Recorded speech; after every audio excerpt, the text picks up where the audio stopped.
छत्तीसगढ़ में मतगणना के दिन पूरा माहौल गेम चेंजर दिख रहा है। गेम चेंजर इस माहौल में इस वक्त हमारे साथ है बीजेपी के स्टार प्रचारक बस्तर के महाराज कमल चंद भैंसदेव जी। क्या ऐसे स्टेप्स मानते हैं आप जिसको लेकर बीजेपी जो है वो जनता के बीच पहुंची और ना सिर्फ पहुंची है, बीजेपी के विचार जो है वो मतदान में भी कन्वर्ट हुए हैं? देखिए, सबसे महत्वपूर्ण जो बात थी कि हमने जनता को वो चीज़ बोली और करी। जैसे हमने राम मंदिर का बात बोला था राष्ट्रीय लेवल पे, वो हमने किया। हमने जो भी चीज़ की हमने डिलीवर किया। 15 साल में जब डॉक्टर रमन सिंह की सरकार थी हमने डिलीवर किया, पर दुर्भाग्यपूर्ण 5 साल से जब से कांग्रेस की सरकार, एक नया काम नहीं हुआ। उसको लेकर के हम जनता के बीच में गए। साथ साथ उन्होंने ये वादा किया था कि जितने भी हमारे युवा साथी हैं उनको हम क्या देंगे, बेरोजगारी भत्ता देंगे, वो नहीं दिया गया। उन्होंने बोला कि हम ये काम करेंगे, शराबबंदी करेंगे। ऐसे बहुत सारे निर्णय किसने लिया? कांग्रेस सरकार ने लिया, उनके संकल्प में लिया, मगर एक काम आज दिन तक धरातल में नहीं रखा। ये सब लेकर के गए। और जो गेम चेंजर जो मुझे समझ में आता है, एक तो सबसे पहली बात है, मैं धन्यवाद देना चाहता हूँ वोटर्स का, कि वोटिंग परसेंटेज बढ़ा। इस बार आप देखेंगे हैरानी, हमारे बस्तर क्षेत्र में इतना वोटिंग नहीं हुई, वहाँ भी इतनी वोटिंग हुई। तो महिलाओं की जो भागीदारी है इसमें बहुत ज़्यादा रही। और महतारी जो हमारी योजना है, जो कि हमने 12,000 रुपये जो हमने वादा किया है, वो एक गेम चेंजर मैं समझता हूँ, वो एक गेम चेंजर है। साथ साथ जो हमने वादा किया, मोदी जी ने संकल्प लिया कि हमारे जितने किसान हैं उनको 21 क्विंटल में प्रति एकड़ में हम 3100 रुपये देंगे। ये सब जो बहुत सारी चीज़ें और जो संकल्प हम लेते हैं वो करके दिखाते हैं। और ये उनको समझ में जब आए कि मोदी जी खुद आकर के, जब भी जहाँ जहाँ सभाएं हुई, चाहे जगदलपुर में हुई, कांकेर में हुई, रायगढ़ में हुई, जहाँ जहाँ उनकी सभा, उन्होंने बहुत क्लियर कहा कि सिर्फ और सिर्फ करप्शन कर रही है ये सरकार, जो अभी प्रेजेंट सरकार है कांग्रेस की।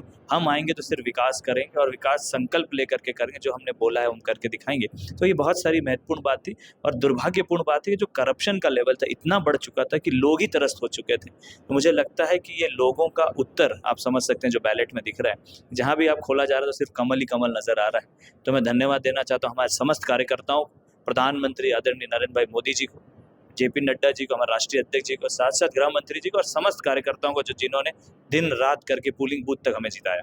महाराज साहब, यहाँ एक सवाल और उठकर आता है। बस्तर के आप महाराज हैं, बस्तर में सबसे ज्यादा आदिवासी लोग हैं, लेकिन लगातार वहाँ पर ये भी चीज देखी जा रही है कि बाहर के आउटर सिटीजन जो है वो भी बस्तर में रह रहे हैं। लेकिन बस्तर के प्रगति का बड़ा एक दायित्व रहा है, लेकिन प्रगति के नाम पर कई बार ये भी देखा गया है कि उनके ही परंपराओं को बदलने का काम भी किया गया है। तो इस पर आप क्या कहेंगे? देखिए, परंपराओं को बदलने की कोशिश कांग्रेस सरकार ने बहुत समय से करी। उसमें हमारा पीड़ित अगर कोई परिवार है तो हमारा परिवार है। बस्तर महाराजा को गोली मारना, ऐसी बहुत सारी चीज़ें घटी है जिसमें कि परंपराओं को तोड़ना, आदिवासी समाज को तोड़ना। और भारतीय जनता पार्टी जिस दिन से आई उस दिन से हमने सिर्फ सम्मान दिया।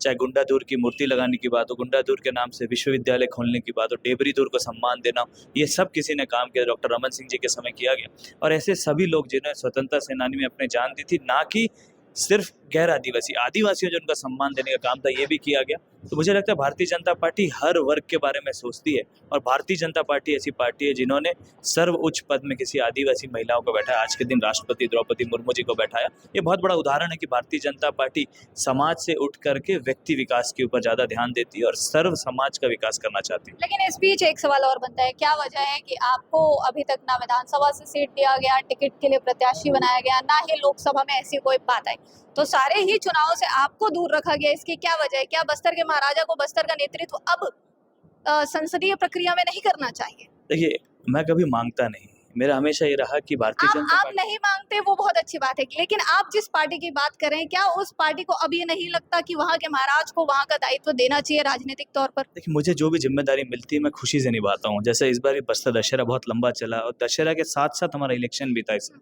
तो भी हमने पूरा प्रयास किया कि ज़्यादा से ज़्यादा सीटें लाएं। और आपको पता होना चाहिए कि जब भी हमने बहुमत लाया तो हमारी सरकार बनी। इस बार 8 लाए तो सरकार अब देखने धीरे धीरे हम रुझान में बढ़ते जा रहे हैं, भारतीय जनता पार्टी की सरकार बनेगी। मुझे लगता है कि मैं कभी मांगता नहीं ये सब चीज़ें, ये सब पार्टी का जिम्मेदारी ज्येष्ठ श्रेष्ठ कार्यकर्ता हैं और हमारे जितने भी प्रमुख नेता हैं भारतीय जनता, वो जो भी निर्णय लेते हैं उसे मैं स्वीकार करके खुशी खुशी अपने काम में लगे रहता हूँ। तो बिल्कुल छत्तीसगढ़ के महाराज है, बहुत संतोषी हैं, जो उनको पार्टी ने दिया है वो सभी वो निभाते हैं। ये कहना है बस्तर महाराज कमलचंद भंजदेव का। छत्तीसगढ़ से स्वाति कौशिक की रिपोर्ट।